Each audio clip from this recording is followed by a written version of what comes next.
ಬಾಗಲಕೋಟೆ ಉಪಚುನಾವಣೆಯ ಅಖಾಡ ಸಂಪೂರ್ಣ ಸಜ್ಜಾಗಿರ್ತಕ್ಕಂಥದ್ದು.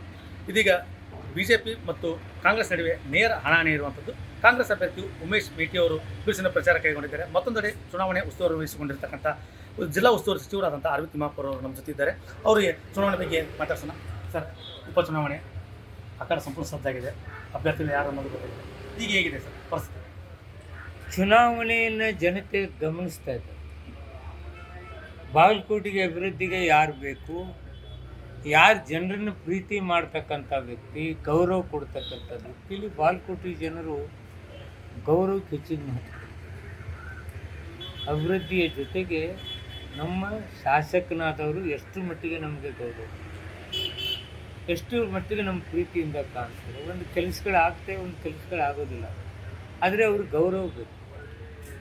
ಅಂಥ ಗೌರವ ಕೊಡೋ ವ್ಯಕ್ತಿ ಜೊತೆಗೆ ನಾವು ಆ ಮನೆತನ ಮೇಟಿ ಸಾಹೇಬರು ಬಹಳ ಜನರಿಗೆ, ಯುವಕರಿಗೆ ಸಹ ಗೌರವ ಕೊಟ್ಟು, ತನ್ನ ವಯಸ್ಸು ಲೆಕ್ಕಿಸಲಾರದೆ ತನ್ನ ಗೌರವ ಕೊಟ್ಟು ಬಂದಂಥ ಮನೆತನ.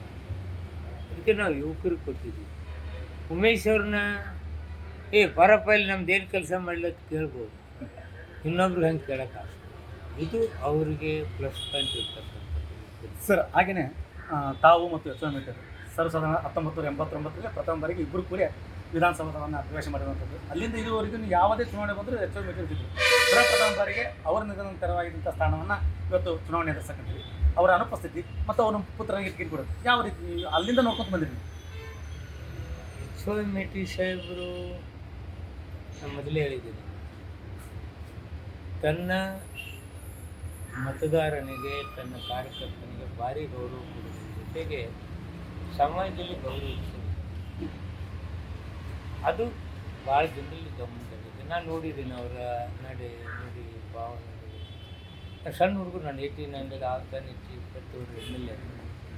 ಆವಾಗೂ ನಾನು ಮನೆಗೆ ಬಂದರೆ ಎದ್ದು ನಿಂತು ಬರೀ ಸಾಹೇಬರು ಅಂತಕ್ಕಂಥ ಕಲಿತಕ್ಕಂಥದ್ದು ನೋಡಿದಾಗ ಎಷ್ಟು ವೃತ್ತಿಲ್ಲ ಇನ್ನೂ ಕಲಿತಿದೆಯಪ್ಪ ಅನ್ನುವಂಥ ಭಾವನೆ ನನಗೆ. ಇಂಥ ಗೌರವಿಸುವ ಶಕ್ತಿ ಮೇಟಿ ಸರ್. ಮತ್ತು ಯಾವುದೇ ಪಕ್ಷ ಇದ್ರೂ ಅವ್ರನ್ನ ಎಲ್ಲರಿಗೂ ಗೌರವ ಕೊಟ್ಟು, ಯಾರಿಗೂ ಅವರು ಕಠೋರವಾಗಿ ಮಾತನಾಡ್ತಕ್ಕಂಥದ್ದು. ಯಾವುದೇ ಪಕ್ಷದಲ್ಲಿ ಯಾರೆಲ್ಲ ಅವರು ಕಠೋರವಾಗಿ ಮಾತನಾಡ್ತಾರೆ. ಅದರಿಂದ ಅವ್ರ ಮಧು ಸ್ವಭಾವ ನಮಗೆ. ಸರ್, ಆಗಿನ ಕೊನೆಯದಾಗಿ ಪ್ರತಿ ಚುನಾವಣೆ ಬಂದಾಗ ಸಹಿತ ಕೃಷ್ಣ ಮೇಲ್ದಂಡೆ ಯೋಚರ ಮಧ್ಯ ಮತ್ತೆ ಪ್ರಚಾರಕ್ಕೆ ಬರ್ತದೆ. ಈ ಸರಿಯನ್ನು ಈಗಾಗಲೇ ಕಾರಜೋಳ ಅವರು ತಮ್ಮ ಒಂದು ನೇರವಾದ ಸವಾಲು ಹಾಕಿದ್ದಾರೆ. ಕೃಷ್ಣ ಮೇಲ್ದಂಡೆ ಯೋಜನೆಗೆ 1957ರಿಂದ ಇಲ್ಲಿವರೆಗೂ ಯಾವ ಸರ್ಕಾರಗಳು ಏನೇನು ಮಾಡಿವೆ ಅನ್ನೋದನ್ನು ಬಹಿರಂಗ ಚರ್ಚೆಗೆ ತಿಮ್ಮಾಪುರ ಅವರು ಬರೋದಾದರೆ ದಾಖಲೆ ಸಮೇತ ಬರಲಿ, ಸರ್ಕಾರದ ಫೈಲ್ ಅವ್ರ ಕಡೆ ನಾನು ಓಪನ್ ಚಾಲೆಂಜಿಗೆ ತಯಾರಿದ್ದೀನಿ ಅನ್ನೋಂಥ ಸವಾಲನ್ನು ನಿಮಗೆ ಕಾರಜೋಳ ಹಾಕಿದ್ದಾರೆ ಸರ್. ಅವರೇ ಟೈಮ್ ಫಿಕ್ಸ್ ಮಾಡಲಿ, ಅವರೇ ಪ್ಲೇಸ್ ಫಿಕ್ಸ್ ಮಾಡಲಿ, ಅವ್ರು ಎಲ್ಲಿ ಹೇಳ್ತಾರೆ ಅಲ್ಲಿ ನಾನು ರೆಡಿ ಅಲ್ಲ. ಆಲ್ಮಟ್ಟಿ ಡ್ಯಾಮ್ ಗೇಟ್ ಹಾಕಿದವ್ರಿ ನಾನು ಜಿಲ್ಲಾ ಮಂತ್ರಿ, ಅದನ್ನು ಸುಳ್ಳು ಹೇಳ್ಕೊತಾರೆ. ಅಷ್ಟು ಜ್ಞಾನ ಇಲ್ಲ ಅಂದರೆ, ಅಷ್ಟು ಜ್ಞಾನ ಇಲ್ಲ ಅಂದರೆ ಅವ್ರ ವಯಸ್ಸಿನ ತಕ್ಕಂಗಾದ್ರೂ ನಡ್ಕೊಳ್ಳೋದು ಕಲಿಗೆ. ಯಾರ ಅವಧಿಯಲ್ಲಿ ಯಾರು ಜಿಲ್ಲಾ ಮಂತ್ರಿ ಇದ್ದಾಗ ಗೇಟ್ ಹಾಕ್ಯಾರ ಅನ್ನೋದು ನಾಲೇಜ್ ಇಲ್ಲ ಅಂದರೆ, ಇವ್ರು ಇಂಥವ್ರು ನಮ್ಮಲ್ಲಿ ನೀರಾವರಿ ಮಂತ್ರಿ ಆಗಿದ್ದಾರೆ. ಇನ್ನು ನಮ್ಮ ಬಾಗಲಕೋಟೆ ಜಿಲ್ಲೆಗೆ ಏನನ್ನು ಮಾಡ್ಯಾರ ಇಂಥವ್ರಿಂದ ನಾನೇನು ನಾ ಹೇಳಿದ್ನಲ್ಲ, ನಾನು ರೆಡಿ. ನಾನು ಹೇಳ್ತಾ ಇದ್ದೀನಿ, ಗೇಟ್ ಹಾಕಿಸ್ತಾವ ನಾನು, ಅವ್ರು ಇಡೀ ಕ್ಯಾಬಿನೆಟ್ ತಂದಲ್ಲಿ ನಿಲ್ಲಿಸ್ತಾವ ನಾನು. 3 ತಿಂಗಳು ನಾನು ಇಲ್ಲೇ ಇದ್ದು ಜನರ ಪರವಾಗಿ ಸ್ಪಂದಿಸ್ತಾವ ನಾನು. ಮತ್ತು ಇವಾಗ ಎಕರೆಗೆ 40 ಲಕ್ಷ ರೂಪಾಯಿ ಕೊಡ್ತಕ್ಕಂಥದ್ದು, ನೀರಾವರಿಗೆ 30 ಲಕ್ಷ ತೀರ್ಮಾನ ನನ್ನ ಸರ್ಕಾರ ಬಂದಾಗ ನಾನು ಅವ್ರು ಗೌರವಿಸುವಾಗಿ ಹೇಳ್ತಿದ್ದೀನಿ. ನೀರಾವರಿ ಮಂತ್ರಿ ಆಗಿದ್ದೀನಿ, ನಿಮ್ಮ ಕೊಡುಗೆ ಏನು?